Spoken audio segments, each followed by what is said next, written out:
Bonjour à tous et à toutes.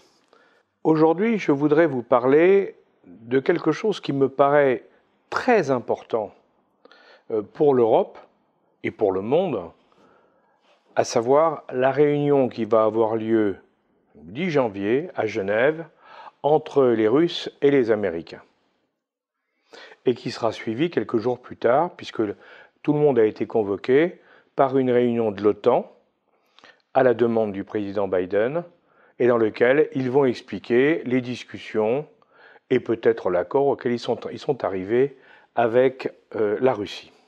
Cette affaire est extrêmement importante pour de multiples raisons que je vais essayer d'expliquer, parce qu'il faut bien comprendre les tenants et les aboutissants de ce qui est en train de se passer. Les Américains, depuis l'époque Trump, mais Biden n'a rien changé dans ce cadre-là, ont compris qu'après avoir soutenu comme ennemi classique de l'Amérique la Russie, avant avec l'Union soviétique, depuis les années 90, il y avait eu un flottement à l'époque d'Helsinki pendant quelques années, mais depuis l'an 2000, depuis 20 ans, depuis un peu plus de 20 ans, pour l'Amérique, l'ennemi, c'est la Russie. Il y a eu l'Union soviétique, il y a la Russie. Or, qu'est-ce qui est en train de se passer depuis maintenant 5-6 ans, d'ailleurs depuis que Trump a commencé d'ailleurs, et maintenant qui continue avec le président Biden. L'ennemi n'est plus la Russie. Pour les États-Unis, l'ennemi majeur, le danger réel pour l'Amérique, c'est la Chine. Et on l'a vu dans les dernières déclarations qui ont été faites, les Américains ont décidé de mettre le cap sur la Chine. Et alors là, quel est le problème ? Le problème, c'est que les Américains ne peuvent pas mener deux guerres de front, une contre les Chinois, dont je rappelle que le budget militaire est le tiers du budget militaire américain, et une contre les Russes, dont il faut quand même se souvenir que c'est un petit pays sur le plan militaire par rapport à la puissance américaine, puisque les Russes investissent en gros 10 fois moins que les Américains sur le budget militaire. Quoi qu'on nous en raconte au niveau de la propagande, parce que c'est de la propagande qui est faite du côté occidental contre l'ennemi russe. Les Russes, c'est 10 fois moins que les Américains. Donc évidemment, quand vous avez 10 fois moins d'investissement militaire, moi je peux déjà vous dire qui va gagner la guerre. C'est clair. Et les Américains le savent très bien. Mais il leur faut un ennemi, parce que traditionnellement, l'Amérique a besoin d'un ennemi pour vivre. Ça fait partie de leur système. Alors là, Biden, il sait qu'il ne peut pas faire deux guerres à la fois, une guerre en Europe et une guerre en Chine. Donc il faut qu'il fasse la paix en Europe, comme il a fallu qu'il prépare et qu'il fasse la paix au Moyen-Orient. Car c'est toute l'histoire actuelle. Ils sont sortis de l'Afghanistan, ils ont fait la paix, ils ont réglé l'Irak, avec les accords d'Abraham, ils ont réglé le problème des pays. Il n'y a plus que le problème iranien, mais ils vont le régler, vous verrez, avec des difficultés, mais ils vont trouver une solution qui passera peut-être d'ailleurs par l'Arabie Saoudite avant d'arriver chez eux, mais ils vont trouver une solution. Et sur l'Europe, il faut faire un accord avec les Russes pour éviter qu'il puisse y avoir un conflit de ce côté-là quand ils auront le conflit de l'autre côté. Ça tombe très bien pour les Russes, parce que les Russes, ils ont un problème énorme, un problème économique énorme. C'est qu'avec toutes les sanctions qui leur sont tombées dessus à cause de l'Ukraine, les Russes aujourd'hui sont en difficulté financière au point de vue du niveau de vie de leur pays qui n'a plus la croissance qu'il avait avant. Alors certes, la montée du prix du gaz et du pétrole ces derniers mois a amélioré la situation. Parce que je vous rappelle quand même que le pétrole a presque doublé en 2 ans, et ça a amélioré la situation. Donc les Russes sont mieux aujourd'hui sur le plan économique qu'il y a 2 ans. Mais ils ne sont pas encore très bien. Et la levée des sanctions économiques, la possibilité de commercer normalement entre les Russes et les Occidentaux, améliorerait considérablement la situation en Russie. Bien sûr, les Américains, pour le moment, ne veulent pas, puisqu'il n'y a pas d'accord avec les Russes. Mais il est évident que dans le cadre d'un accord bilatéral entre les deux pays, il y aura une des conditions, ce sera évidemment la levée des sanctions, et pour la Russie, la garantie pour Poutine de faire repartir le niveau de vie des habitants. Donc c'est très important. Le problème, le deuxième grand problème, évidemment, dans le cadre d'un accord avec les Russes, c'est de régler les problèmes en cours. Parce que s'il y a des sanctions, c'est parce qu'il y a des problèmes en cours. Nous le connaissons tous. il y a le problème de l'Ukraine, qui est actuellement le problème majeur. Alors, il faut bien comprendre l'histoire, parce que dans cette affaire-là, nous avons été, nous les Occidentaux, les Européens en particulier, manipulés. Comment? Il faut se souvenir lors de la chute du mur de Berlin. Lorsque l'Union soviétique s'est effondrée, Gorbatchev a négocié, alors de manière verbale, et ce fut son erreur, avec les Américains pour que, certes, d'un côté, les frontières tombaient, mais d'un autre côté, les Américains avaient promis de ne pas en profiter. C'est-à-dire qu'il y aurait un glacis, il y aurait toute une ligne de pays neutres, on pourrait qualifier de neutres, entre la Russie et les forces de l'OTAN.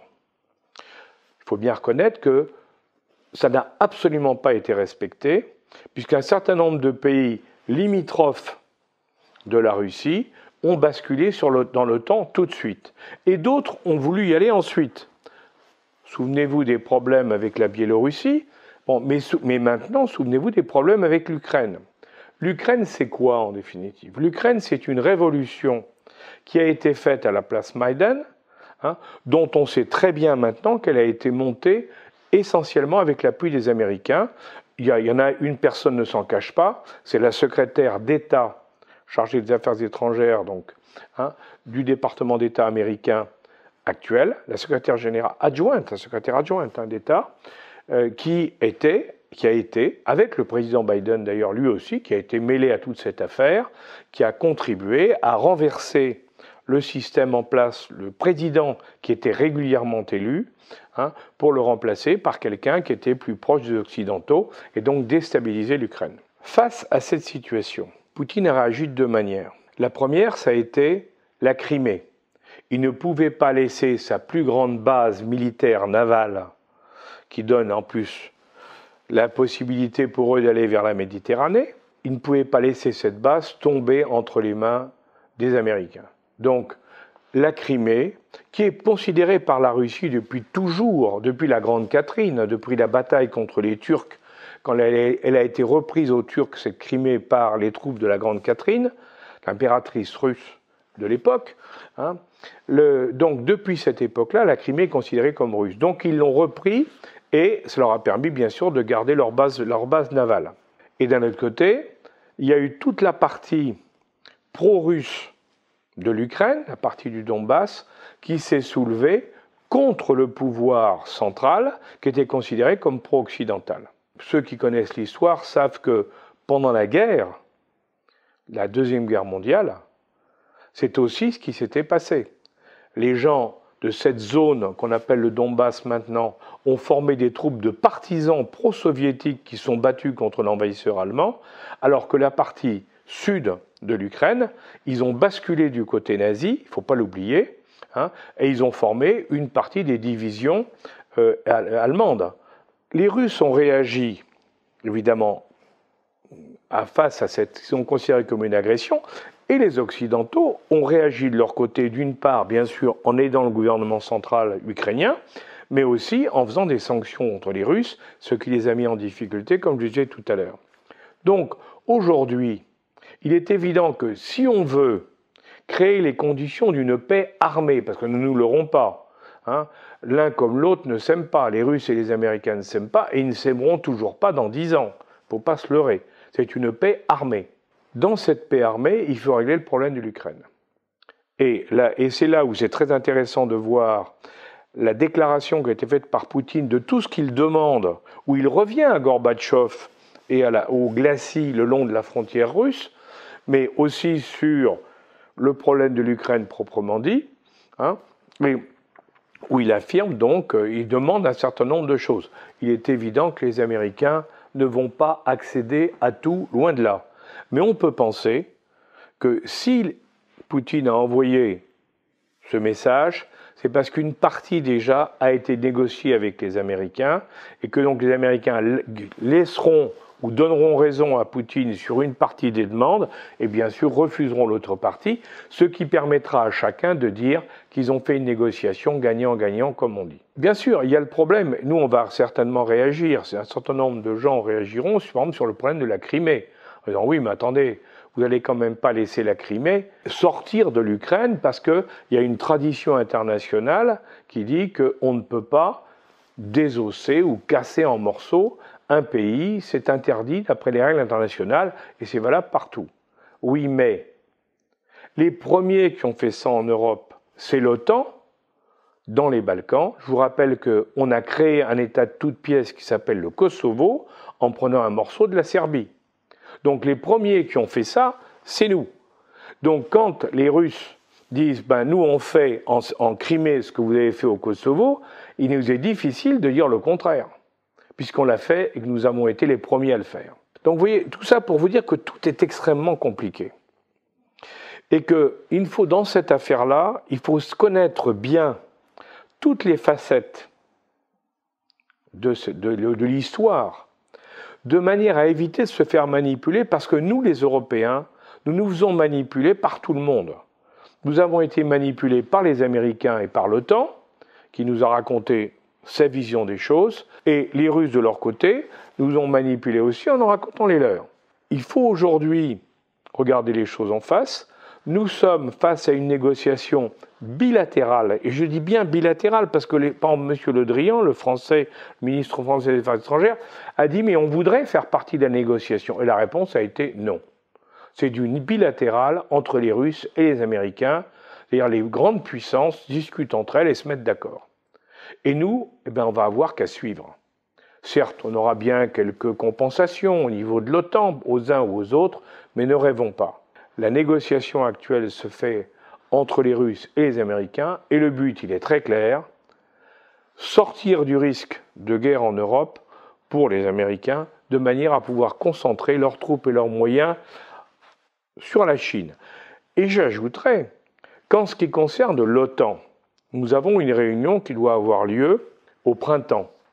Non pas celle qui va avoir lieu maintenant pour nous informer de ce qui s'est passé dans la négociation russo-américaine, mais il y en a une au printemps pour voir comment l'OTAN pourrait changer de stratégie. Et alors que l'OTAN, c'est l'organisation du traité de l'Atlantique Nord qui concerne l'Europe, eh bien, comment on pourrait aller aider les Américains dans le combat contre la Chine, c'est-à-dire donc faire sortir l'OTAN de l'Europe pour aller en Asie. Donc vous voyez qu'on est à un changement complet de tout, un changement énorme et très important au niveau géopolitique, au niveau stratégique, au niveau militaire. Et c'est pour ça qu'il faut être très sensible à ce qui va se passer et en espérant qu'il n'y aura pas quelques trublions qui essaieront de déstabiliser un processus qui pourrait être un vrai processus de paix pour l'Europe. Voilà, merci à vous.